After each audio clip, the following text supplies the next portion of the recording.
शिवजी जे चलिले गंगा नहाए हे।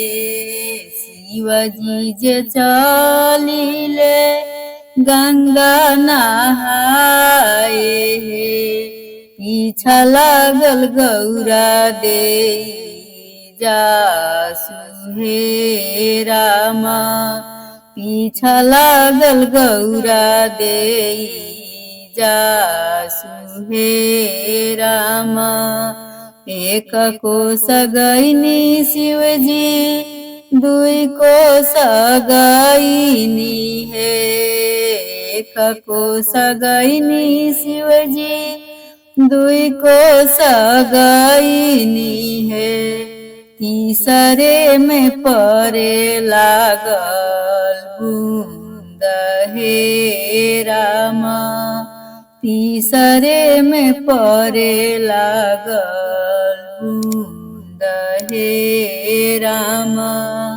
शिवजी के भीजेला भंगिया धतुरावा हो। शिवजी के भीजेला भंगिया धतुरावा हो। गौरा सिर ना परेला बूंद हे रामा। गौरा सिर ना परेला बूंद हे रामा।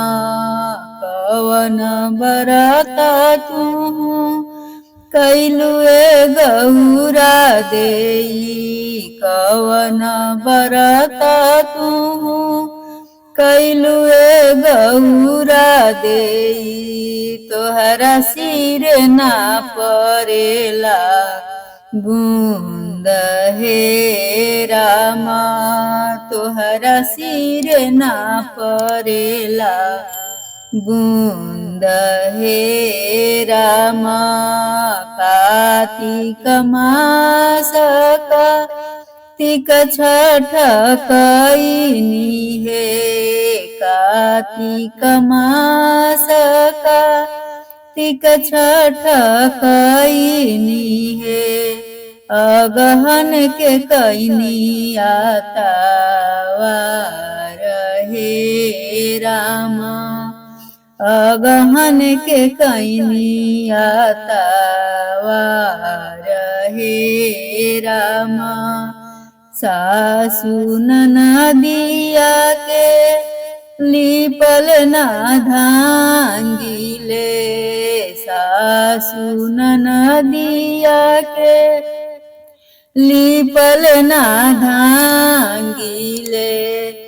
एही तपे ना परेला बूंद हे रामा।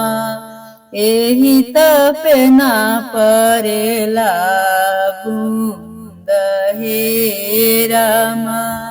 शिवजी जे चलिले गंगा नहाए हे। शिवजी जे चलिले गंगा नहाए हे। पीछा लागल गौरा दे जासु हे रामा। पीछा लागल गौरा दे जासु हे रामा।